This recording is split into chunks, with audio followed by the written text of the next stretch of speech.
Today's podcast looks at the ballad The Great Silkie of Sule Skerry, often referred to as the Silkie or the Norway Maid. I'll have a look at its background and printing history, sing samples of the different tunes and versions, and end on a full performance. In Norway land there lived a maid, Lily, this maid began. I know not where my babe's father is, whether on land or sea he travels in. It happened on a certain day, when this fair maiden fell asleep, that in there came a Great Silkie, and sat him down at her bed feet, saying, Awake, awake, my bonny maid, for oh, whose sound thou dost sleep, I'll tell thee where his father is, he's sitting close at thy bed feet. I pray come tell to me your name, and tell me where your dwelling be. My name it is Good Mailer, I earn my living out on the sea. I am a man upon the land, I am a silkie in the sea, and when I'm far from every strand, my dwelling is in Sule Skerry. The tune and words were collected from John Sinclair of Flotter in the Orkney Islands. A woman has had a child by a stranger, and she laments the fact that the father is gone, and she doesn't know where he is. One night he appears at her bedside and reveals that he's a silkie, a skin changer, who is a man on the land and a seal when living in the sea at his home in Sule Skerry. He offers to marry her, but she refuses. He says she must nurse the child for 7 years, and he'll pay the nurse's fee. After 7 years have passed, he returns for his son to live with him as a silkie, and he gives the mother a bag of gold and puts a gold chain round the child's neck so that she might recognise him if they meet again. Later she marries a man who earns his living as a hunter. One day he travels to the Sule Skerries and shoots 2 seals. One of them has a gold chain around his neck, and she realises that the silkie and her son have been killed. The folklore of the North British Islands is rich in tales of the silkie or seal folk, enchanted creatures that dwell in the depth of the sea but occasionally come upon land after doffing their sealskins. Then they pass as ordinary men. The legend is widespread amongst the northern counties and islands of Scotland and Ireland. The term silkie, which probably derives from the Nordic language for seal, refers to a creature that has the power to change shape, a shapeshifter. The origin of the silkie mythology is quite vague and may have been influenced by the Nordic legends of the early settlers of the Northern Islands. Equally, it might have its roots in the Celtic tales. The legends tell us that the creatures were able to take on human form on land and live as grey seals in the sea. The transformation was achieved by shedding their sealskins, and when in human form they could be seen dancing on the sea sands in the moonlight, and their heads bobbing in the sea close to the seashore, in the way that seals can be seen today when visiting mating areas. It was important to the silkie that they guarded their sealskins, because the skins had the power to return them back to seal form. Losing the skin meant that the creatures were forced to live in human form. The male silkie is said to be handsome, having dark eyes and dark hair, and has the power to seduce human females, and when in human form seek out compliant females, leaving them pregnant with a silky child.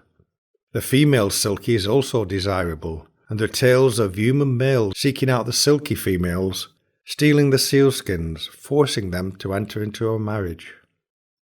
In the ballad, the silkie says he lives at Sule Skerry, a group of rocky islands about 30 miles west of Hoy Head on the Orkney mainland.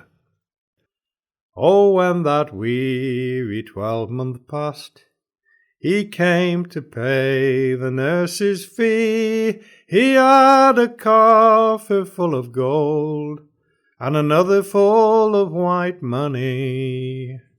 Upon the skerries is thy young son, upon the skerry lieth he, since thou wilt see thy own young son.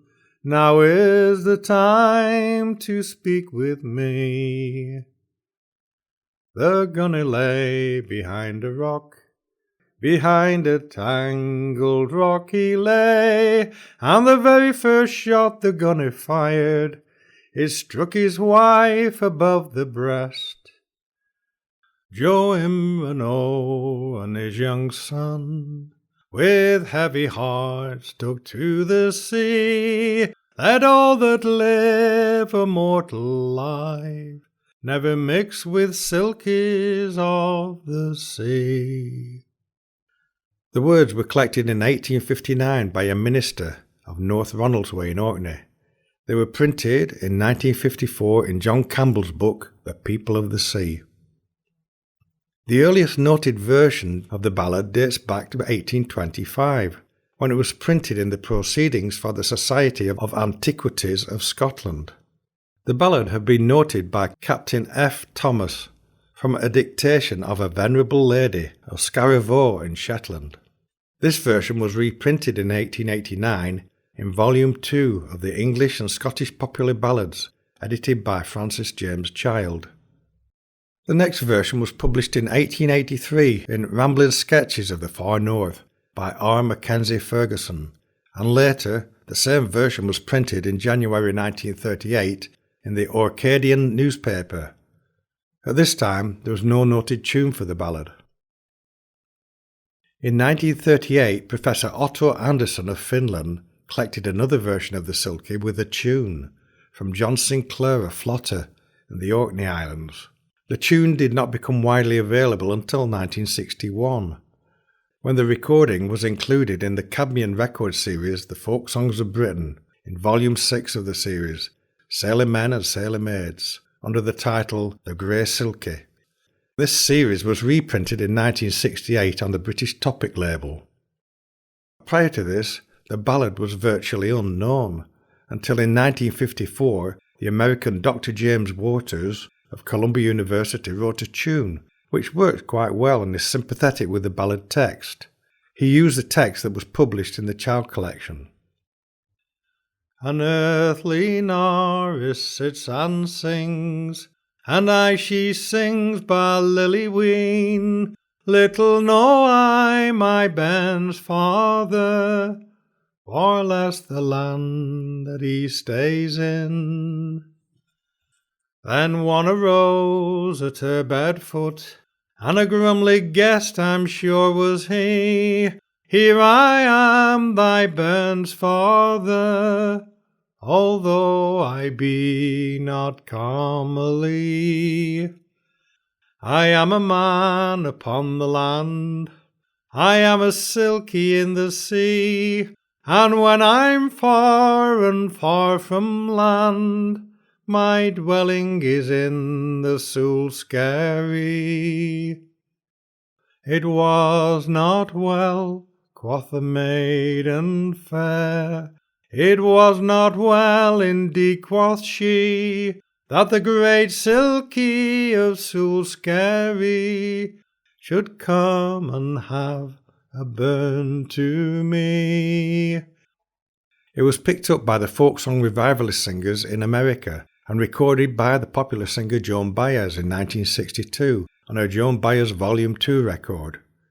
It soon became a favourite in the folk clubs in both America and Britain.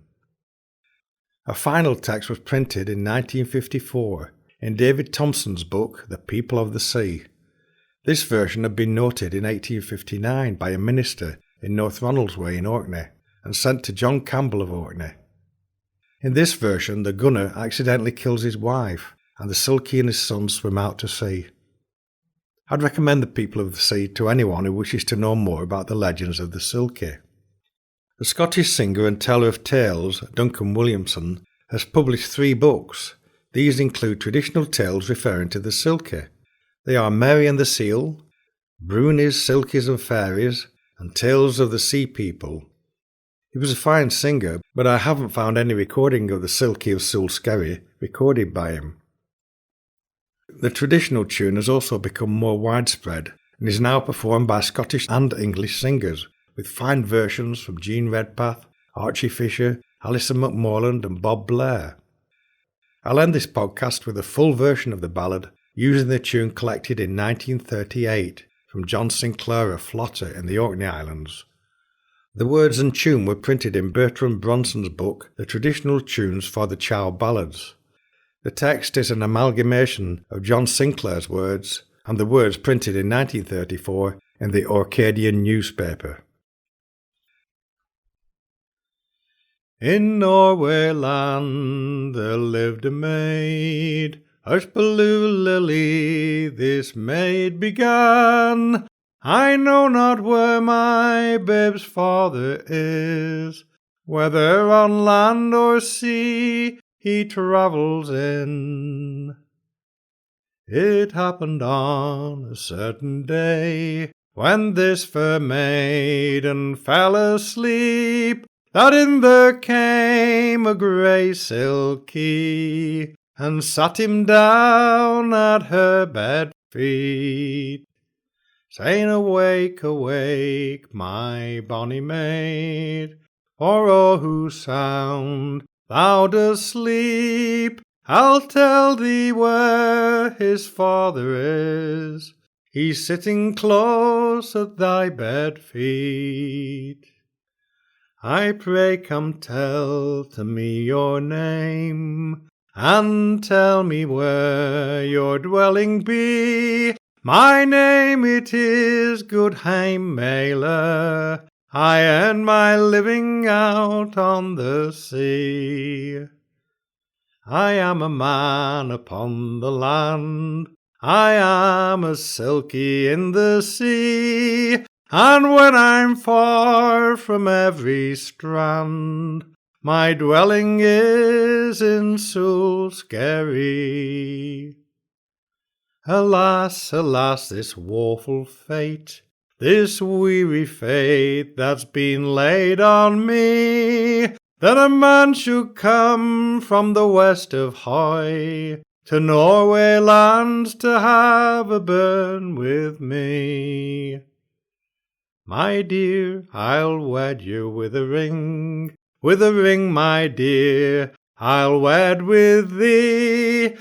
Thou may go and wed with whom thou will, I'm sure you'll never wed none with me. Then you will nurse my bonny son for 7 long years upon your knee, and at the end of 7 long years I'll come and pay the nurse's fee. Oh, she has nursed her little wee son for 7 long years upon her knee, and at the end of 7 long years he's come back with gold and white money. I'll put a gold chain round his neck, and a gay good gold chain it'll be, if ever he comes to the Norway lands. You may have a good guess that it is he. And you will get a gunner good, a gay good gunner it will be, and he'll go out on a May morning and shoot the sun and the Great Silkie. And she has got a gunner good, a gay good gunner, I'm sure 'twas he, and he went out on a May morning, and he shot the sun and the Great Silkie. Alas, alas, this woeful fate, this weary fate's been laid on me, and once or twice she sobbed and sighed, and her tender heart it broke in three.